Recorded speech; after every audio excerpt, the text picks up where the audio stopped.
Well, one, it's been awesome, to be honest with you. I'm excited. It's got me out of my comfort zone. And when Coach Harson approached me with this opportunity, it's really number one, I want to be a part of his staff. I've been with Coach Harson for years now, and I believe in the culture, and I believe in really what he stands for in building a football program. So that's the number one reason. Number two is getting into the passing game and getting into some of the things that I haven't been hands on per se, and just the learning aspect of everything. It's been awesome, and I couldn't ask for a better opportunity to come to Auburn and be in this position. Next question, Bill Cameron. Hey, Coach, Bill Cameron from The Drive on ESPN 106.7 here in Auburn.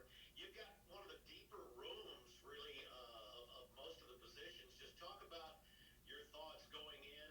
Are you looking at it as multiple positions, receiving types, blocking types, H-back types? Just philosophy with the depth that you have there. Yeah, it is a deep room. If you really look at the room, it's different body types and things like that, but it's conceptual learning. So I don't want to get pigeonholed. This certain player only does this, this, and this, and then this certain player only does this, this, and this, and then all of a sudden you look at it and we can give some things away, and I don't want to do that.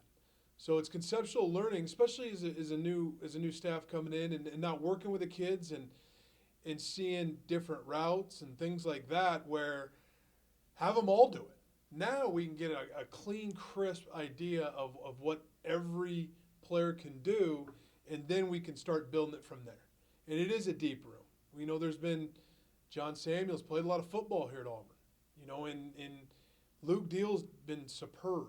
I mean, you got JJ, who's just a mountain of a man and is an extraordinarily athletic for his size. And then we've got Fromm, you got Brandon Frazier, and so you got a lot of things to work with. And that's what's been so fun is them diving into this offense and having an understanding of conceptual learning, so we don't get pigeonholed in certain things. And that's important just of the overall development of the room and within this offense. Thanks. Well, Next, we'll go to Tom Green. Hey Brad, TomGreenAO.com. how you doing? Going off of Gianna's first question, with your background as an offensive line coach, how has that kind of translated to what you guys want to do here with the tight ends in that offense? Well, I wouldn't read too much into that. I mean, just because I have an offensive line background, you can separate the two. To have a great run game, you need a great blocking tight ends. That's just a part of it.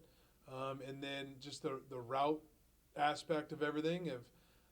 I've been in a lot of offenses. I actually, I never caught a pass in Green Bay, but playing some tight end in Green Bay and things like that. And being in different offenses through where I have been involved with some tight ends and things like that, the blocking aspect is that, right? That's going to be awesome.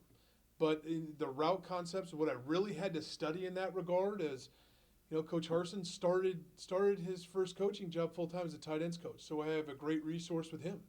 And then I've called some people that I have good relationships as tight ends coaches and really bounce things off of them. And this is what I see, and this is I see on film. This is the way you taught it, and just developing in that position and the role that I am, and it's been going great.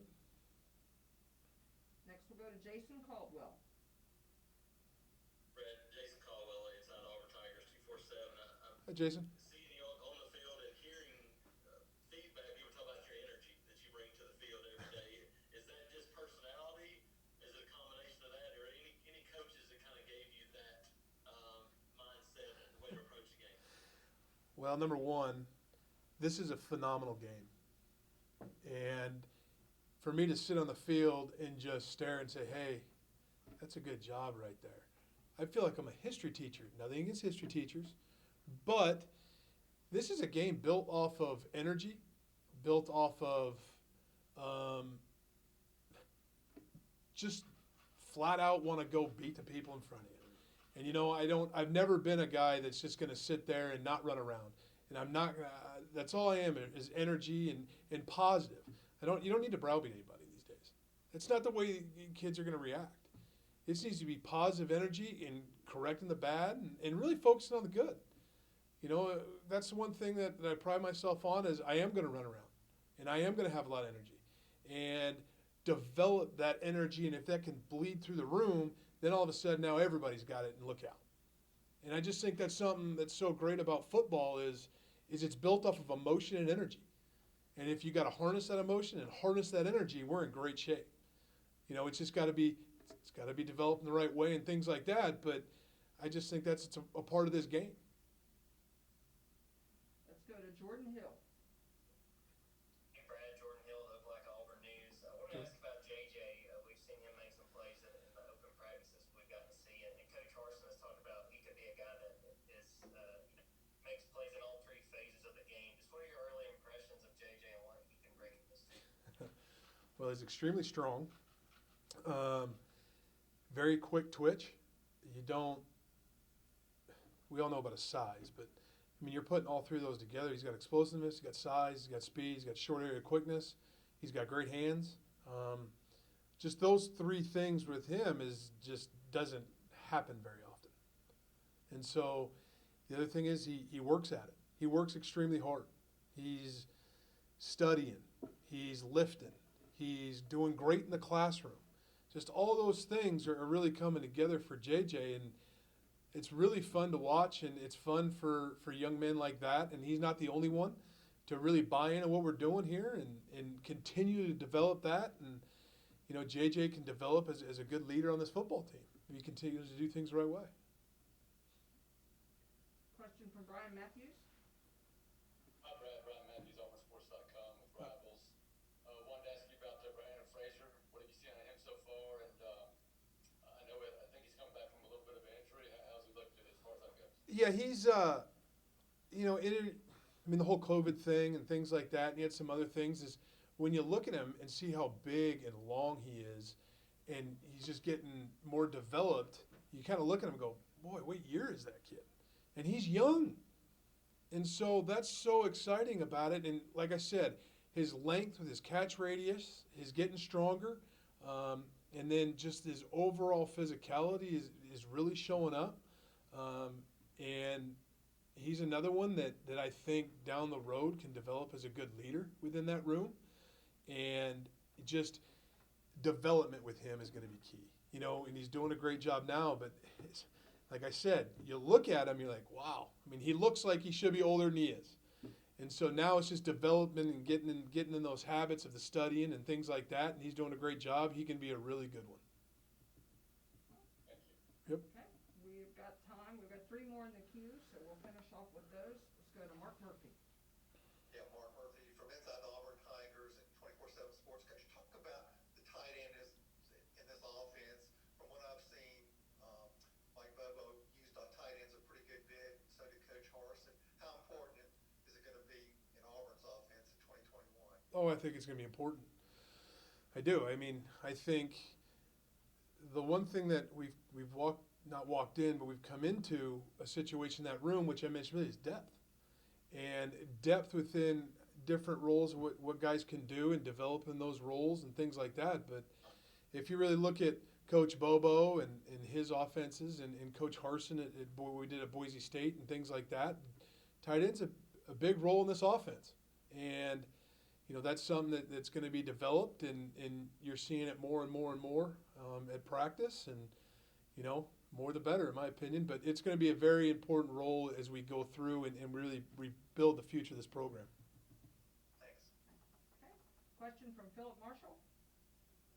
Coach Phil Marshall from Auburn 247 Sports. Yes, sir. Two-part question really. One, what is it about Coach Harsin that makes him successful? Okay. And two, how challenging is it been to be a guy in a strange part of the country and trying to recruit via Zoom all the time and you can't actually go see anybody?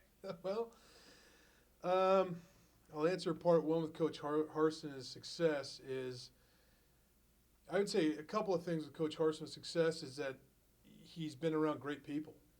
Coach Pete, you know, at Boise State has done great things. Coach Mack at Texas. The other thing is I think with Coach Harson's success is that the X's and O's are vital, and we understand that. But your culture, your football team, is really what's going to help develop the X's and O's. When you develop a culture of a football team and things like that, and the way Coach Harson does it, is really can gel a team together. And that's the one thing that I respect about Coach Harson, and that he's a phenomenal person when building team culture and things like that. And then to your other part of your question, difficult. And it's not only it's not only the kids, but it's also the coaches. It's not being able to get on the high schools and talk to the coaches and develop those relationships of a school in Alabama, that I have now that I haven't had in the past. And then there's other places I've recruited in the country that I'm going to have and things like that where I know all those guys. So that's the toughest thing, I would say, is development, the relationship between the coaches, because the kids, they want to talk to the phone. They want to do those things. Well, now, but your head coach is your athletic director. He may be helping in the baseball program. He may be helping somewhere else. And it's the developing the relationship of the coaches that I've really, you got to put fast forward on. Thank you. Yes, sir. Okay, and we'll finish out with a question from Nathan King. Hey, Brad, Nathan King, Auburn 24/7 Sports. Wanted to ask about Landon King. Mm-hmm. Just how valuable do you think it is for him to be able to come in and be an early enrollee? And I guess what have you kind of seen out of his characteristics at the position so far? One, to be an early release, it's one step further in the development, right? So he's going to have an entire off-season lifting program, which he needs, and then he gets to actually practice and develop within this offense before we hit fall camp, right? So he's going to get an extra 15 practices before he even steps on the field in fall camp if he was not. Developmental-wise, Landon he can run, he's big, he's long, he's athletic, and that's the one thing that really is flashed early. Studying habits as a young man coming out of high school, he's advanced, and he grew up in obviously Texas and in that area, and he's been developed in that way, which is awesome. And then now the other thing is what's important. I'm going to go back is the weightlifting with him. Now he's got the opportunity. He's going to get a jump start and getting bigger, stronger, and faster. So we can get the weight, we can get the meal plan, we can get his diet right, and do all those things, and then that's just going to help him over the course of the summer, where when you come in the summer, I don't want to say you're feeling it out, but it's a shock to your system for a kid coming in high school, and all of a sudden now he's lifting with seniors and things like that, where Landon's, you're thrown in the fire. There's only a couple of mid-year high school kids, and well, you're going to get thrown in the fire, and he's adapted well, and he's a great young man, and I'm excited. I really am excited about Landon. Okay, and we'll slip one in real quick, Jason Caldwell, and then next up will be Carnell Williams, so you can put those questions in the chat.